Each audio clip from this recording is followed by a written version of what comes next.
Brew with me. I'm Caroline Stallone, and I'm gonna brew my first beer ever right here on the craft. I'm so excited. It's gonna be a Belgian IPA, and you're gonna get to see the whole thing right here, you guys.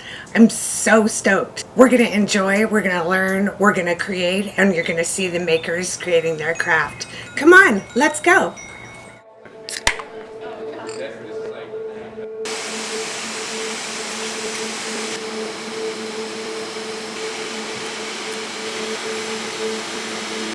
What Fritz wanted to do in first making porter and then making Liberty Ale was reintroduce styles that had fallen by the wayside.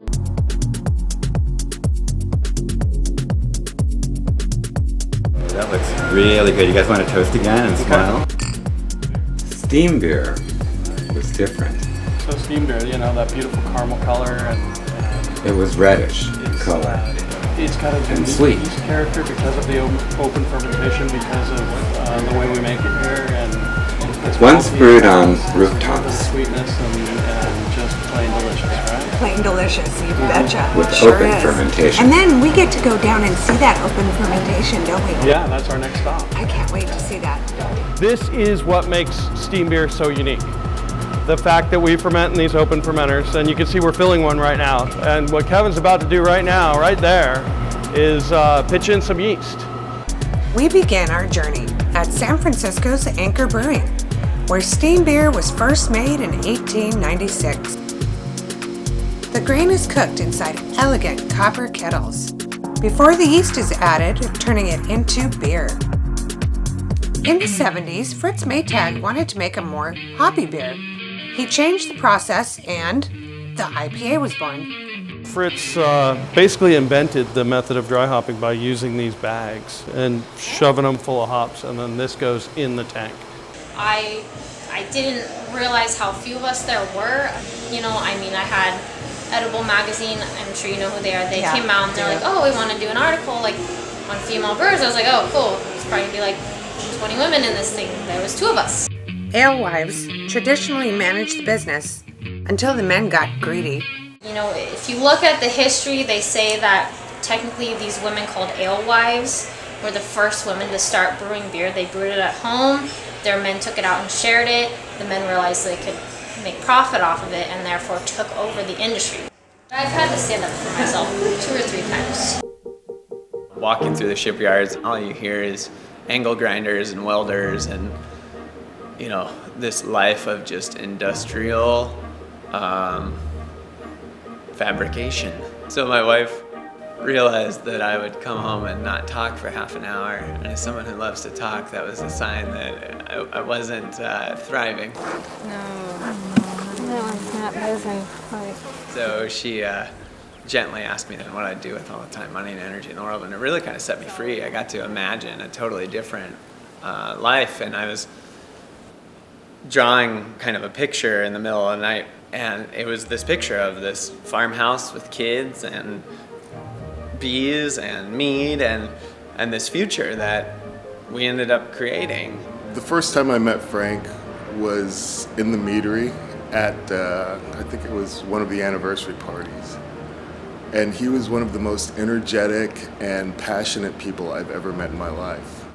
Every continent, every culture pretty much had a mead tradition, and a lot of them were just forgotten.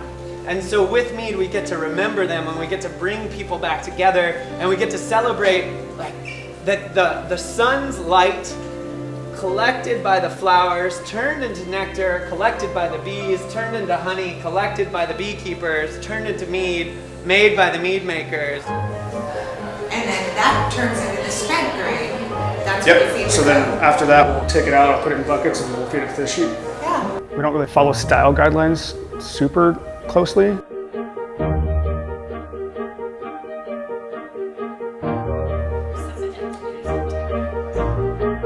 I'll take kind of a classic English porter recipe and then change the yeast out and add vanilla to it to make it a little lighter, easier to drink on a summer day.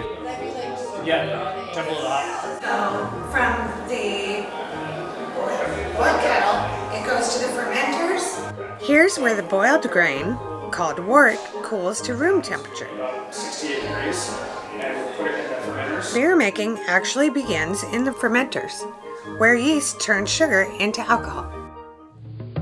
Farm to table isn't just the buzz at Starby Buffalo Ranch. Amy and her team work tirelessly and with intention and consciousness to do organic, sustainable ranch. She understands what she feeds the animal, helps the animal to have a good quality of life, and then when that animal in turn goes into our bodies, how that translates into how we feel.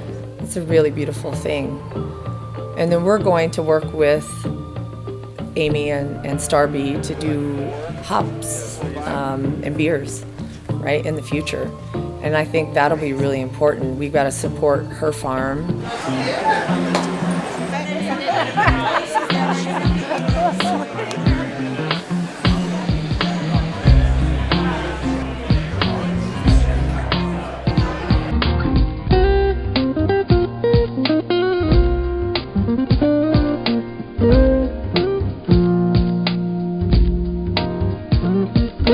Us giving back to organizations that are rescuing dogs from kill situations.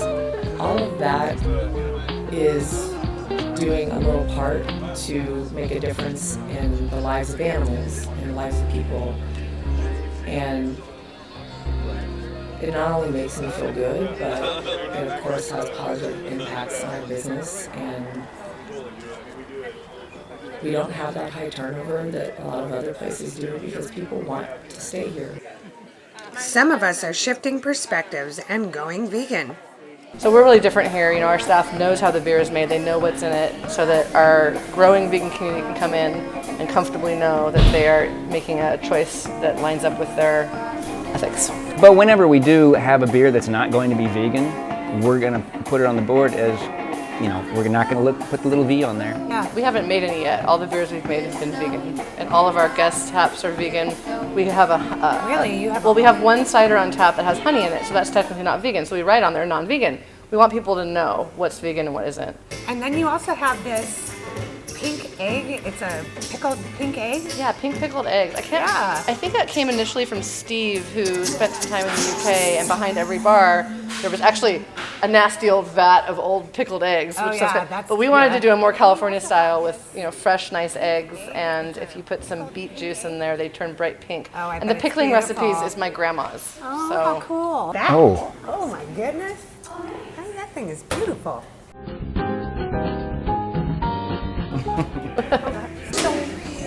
Aren't they beautiful? Yeah. So these are all different house pickled veggie recipes. Oh my gosh. Seven Sisters Brewing gives sustainability top priority. We really care about the environment every way. We compost like crazy. We feed our spent grains to college students who are raising goats to pay their way through college. We do stuff like that all the time, okay? So it's like a very low waste facility. And as part of that, we've tried to become much more sustainable in the types of foods that we offer. You have a huge party going on out there. Tell me what's going on here today. Today we have our 7th anniversary. Awesome. So it's been 7 years. 7 years. We all had day jobs. We worked on the weekends after work. We worked from Friday night all through Sunday, went back to our day jobs, and did it again. And you said all, so this is a partnership, right? It is, yeah. So it started off with myself, my brother, and my friend Joe.